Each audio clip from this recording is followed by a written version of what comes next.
Tai šiandien norėsiu pakalbėti apie stresą. Tai tikrai dažnas palydovas kiekvieną dieną ir kodėl šitą temą pasirinkau, todėl kad taip sutapo, kad praėjusią savaitę dalyvavau net 2 mokymuose apie streso įveikti.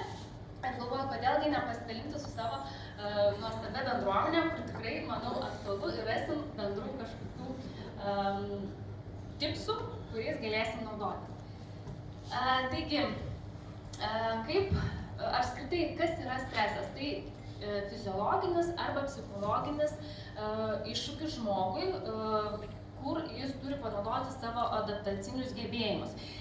Normos būseno jisai pas mus toks yra kaip katalizatorius mus veikti ir, pavyzdžiui, prisiminkim save, deadline'as, artėja projekto egzaminas, ką mes darom, mobilizuojamės ir atliekam viską taip, kaip reikia, kokybiškai, greitai, nes mums tai tam tikra dozė streso yra palanku, o distresas jau yra viršintis mūsų adaptacinius gebėjimus.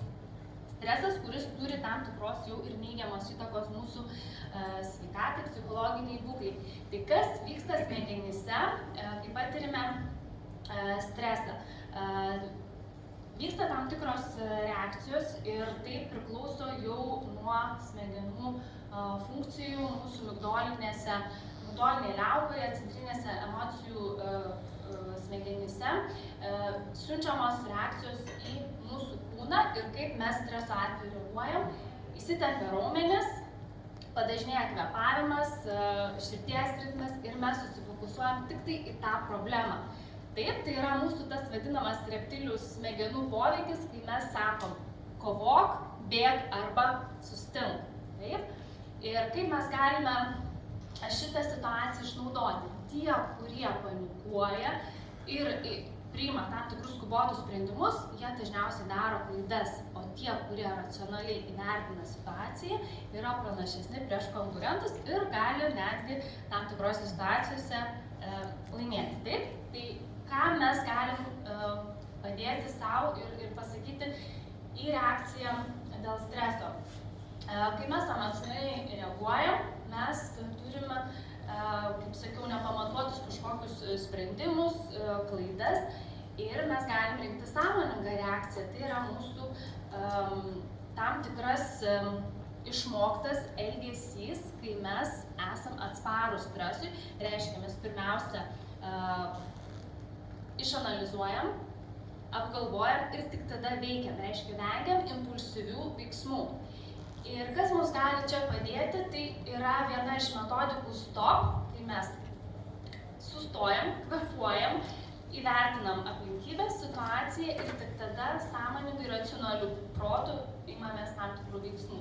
Refleksija, ji labai naudinga ir reikalinga ateities veiksmams, nes tai, ką mes vienu ar kitu atveju jau padarėm, galim padaryti išvadas ir galbūt išmokti tam tikras pamokas, kaip ateityje nebedaryti, nebekartoti klaidų.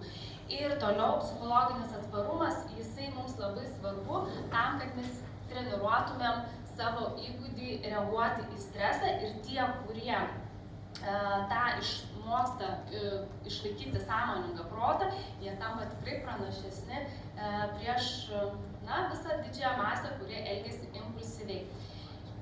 Tai verslo supergalia yra iš tikrųjų tas būtent sąmoningas streso valdymas. Ir didieji lyderiai yra ne tie, kurie vengia streso, bet tie, kurie moka jį valdyti. Tai streso valdymo būdų yra tikrai labai daug ir jeigu bus įdomu, galėsim kitose edukacijose apie tai kalbėti, o šiandien ačiū už dėmesį.